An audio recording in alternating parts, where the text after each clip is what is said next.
मराठा समाजाचे आंदोलन हे बदनाम करायचं काम चालू आहे हे स्वतः पुढारीचे संपादक प्रसन्न जोशी यांनी सांगितलं आहे। तुम्ही ऐका आणि लोकांना शेअर करा। मी स्वतः पुढारी न्यूजचा संपादक म्हणून मी स्वतः देतो। मी आज आंदोलनाच्या ठिकाणी जाऊन आलेलो आहे। आंदोलन अतिशय शिस्तीत चाललेलं आहे। आंदोलनामध्ये कोणताही राडा चाललेला नाही।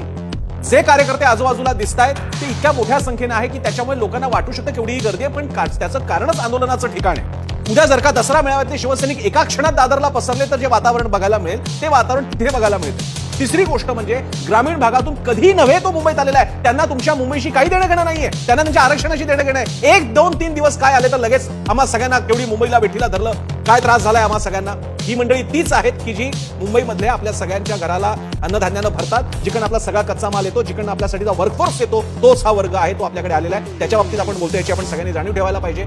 आणि जे काही घटना घडलेल्या आहेत त्या इतक्या अपवादात्मक आहेत की त्यामुळे आंदोलन हातून निसटलं। म्हणजे अन्य कुठल्या साध्या व्यक्तीपासून ते छगन भुजबळांपर्यंत सगळे म्हणतायत काय झालेलं आहे वगैरे, जणू काही तालिबान अवतरली की काय, असं चित्र नाही, हे मी जबाबदारीने सांगू इच्छितो। मी पुढची गोष्ट म्हणजे ती घटना ही इतकी मोठी करून दाखवली जाते की जणू काही तालिबान अवतरलंय। छत्रपती शिवाजी महाराज टर्मिनस आणि आझाद मैदानाच्या बाजूला घोड्यावरती बसलेले तालिबानी बंदुका घेऊन जात आहेत की काय, असं चित्र तयार केलं जात आहे। असं नाहीये।